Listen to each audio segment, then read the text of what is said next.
Hello, ladies and gentlemen, to episode 14 of NFL Draft Analysis by Sideline Specialists. We're bringing you another Baltimore Raven. Shout out to my best friend Alex Fishbein, co-host of Sideline Specialists. This is a good pick. So this guy was taken in the 4th round, number 130 overall. And that is way after his draft ranking. We're gonna just make that real blunt right now. Obviously, team needs and everything have him fall to this position. But I think this guy definitely will outperform the spot he was taken in this draft. So,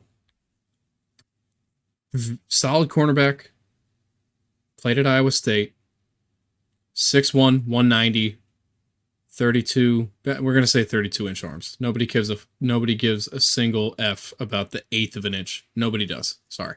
And then 9.5-inch hands. Again, 1/8 of an inch. No one sees that. No one is like, well, my hands are 1/8 of an inch bigger than yours. Sick. No one cares. So his prospect grade says will eventually be average starter.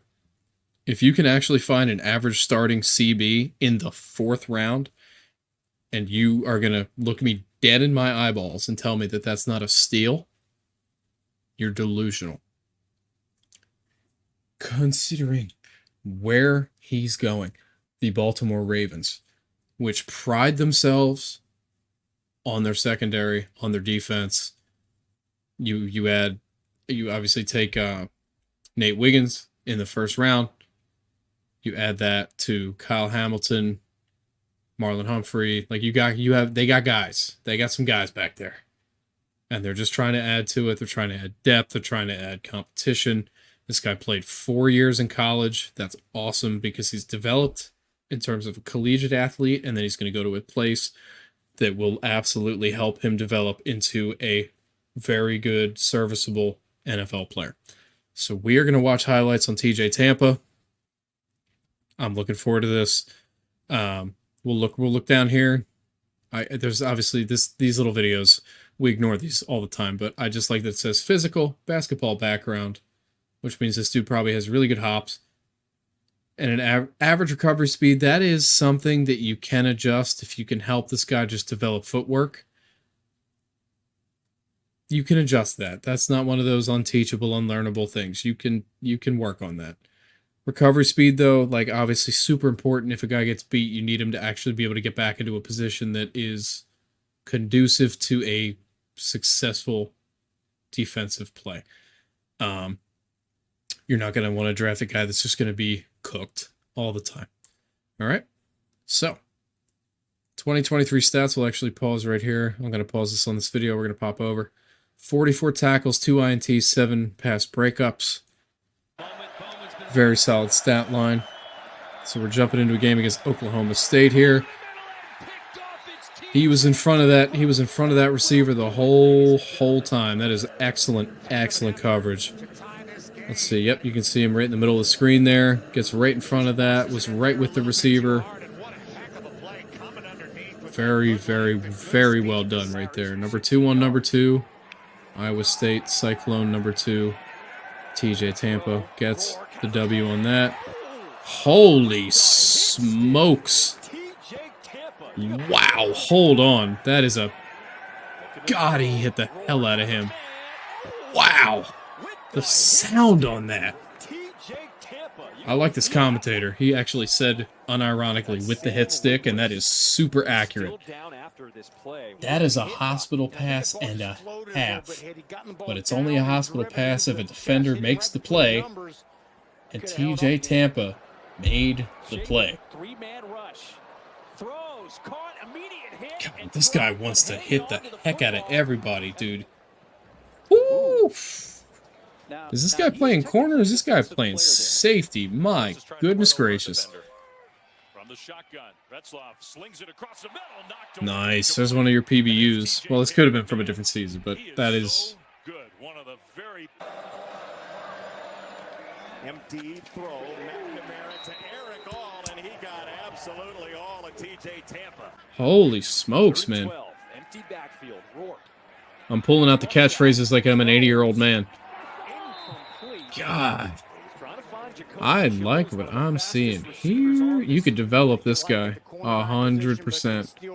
I don't care. He played 4 years in college. This guy clearly has football IQ. Okay. Oh, he read this play like crazy. Holy crap, he read this play. So, like, let's just start here, right? Stops here because the receiver cuts inside early. So he knows at this exact moment, right? We're just going to, you see my mouse? Yeah, so he's right here. This is the guy he's covering primarily. This guy cuts back inside. He's already just basically here, ready to hit this guy. Okay, and we're going to put it into slow motion. I'll put it in 0.5. You can attack defense. Let's listen to this volume sounding absolutely horrific. And he just jumps this. That is such an excellent play. He had his eyes everywhere on this play. That is awesome.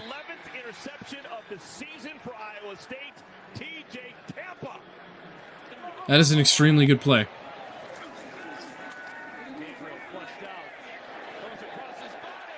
And TJ Tampa says, no, not today. Well, the crowd wanted a flag. We're here in Oklahoma, and of course they wanted a flag. Yes, sir. Well, they cannot understand that a good play is a good play. Okay. Oh, dear. Hit this dude. Yes, sir. He said sit. Ooh. In the snow, reads the play, doesn't get baited by anything at all, gets in that backfield, takes him down.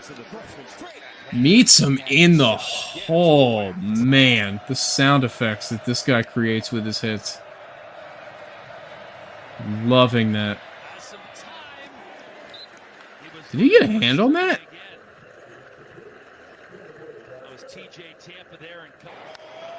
I mean, he was in great position anyway.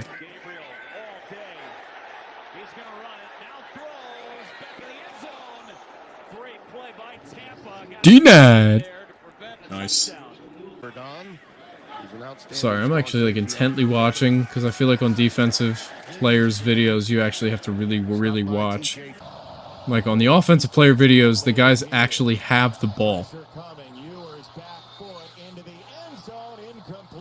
Hold on.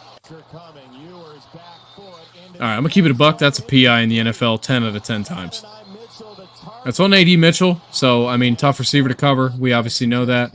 But he never, ever turns around and he is just hands-on physically abusing him. That's PI in the NFL.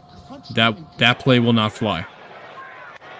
You can be that tight on a guy, but you can't, like, tackle him in the end zone when he doesn't have the ball. Because pass interference exists and is illegal. So, can't do that.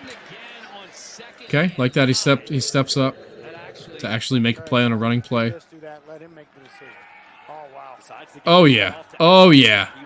Nice. Nice.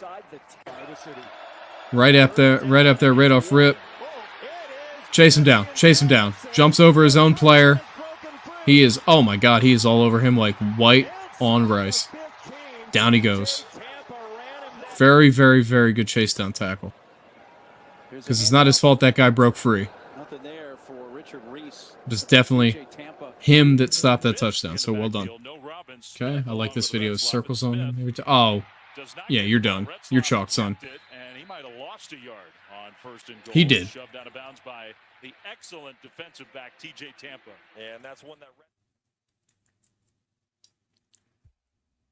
Okay. Shane Top, that face is absolutely unacceptable. So I like what I see. I see some adjustments that need to be made. There's a reason he's a 4th round pick and not a 1st. I totally get it. But he's going to Baltimore, which is why I can just kind of like confidently say that this dude is going to he's going to turn out to be a pretty solid player. He will see plenty of snaps this year. This is not going to be one of those like late CBs that is just like, oh, he's on the practice squad. Oh, he's on the bench. He's not really doing anything. I could see this guy getting like actual coverage snaps on a regular basis. They're going to have to work on the physicality, like without making a play on the ball, looking for the ball, obviously, because in the NFL they will call that. But there's no reason to be scared of taking a development corner with experience in the 4th round to a team that has a history of great defensive play. There's no reason to like. I think this is a great pick. You took Wiggins in the first. Excuse me very much. You took Nate Wiggins in the 1st round. Why not take another guy? It'll add competition. It'll add depth. It'll add all the things you want when you're building a defense. You want your football team to be able to like, oh, one guy got hurt. Okay, there's another guy that can step up, and we still feel comfortable. Obviously, I don't want anyone to get hurt. I would love all the starters for all teams to literally play all year. That would be ideal. It never happens. It never will. The odds are just so against that. However, I think this guy absolutely could become a starter. I have no doubt in my mind. I think when you look at that tape, you can see the potential there. His ability to understand where to be on the field, how to read the QB, how to read the receiver he's covering, how to drop down to the bottom of this webpage very quickly with the press of one button. I think this is like another fit pick, and I think it's a great fit. I think Baltimore absolutely makes sense. He's a physical corner. Some of his hits were those hits were awesome. I love hearing that just sound of pads clashing or sound of helmet hitting pad. Like that's just a beautiful sound. This guy tries to lay the boom at corner. I love that. I respect that immensely. Need to see more of that. I need to see more of corners just not afraid to be really physical, strong hitters. And this guy clearly appears to be that. So awesome. I'll give it a B+. I'll say B+ pick because it's one of those like he obviously needs some work. I'm not going to call it an A of any variety, minus, plus, or just A, but I'll call it a B+ because I think the fit is there. And I think they have the coaching and the team and the players around him to develop him. I mean, why not? Why not double down on CB? Makes perfect sense to me. Obviously, in that division too, it's like you got to deal with Amari Cooper, you got to deal with Jamar Chase, you got to deal with George Pickens, you got to deal with T. Higgins. Why not? And then the AFC as a whole, you got receivers and QBs for days. So, got to make it happen. But I will just close out by saying thank you very much for watching. If you would love to see some more videos, please leave a subscription. If you'd like this video, please leave a like. If you would like to listen to our previous podcasts in an audio-only format, please visit Spotify, Apple Podcasts, or Google. And if you'd like to watch the VODs, right here on the Sideline Specials channel on YouTube, go under the Live tab or Playlists, and you'll find them all there.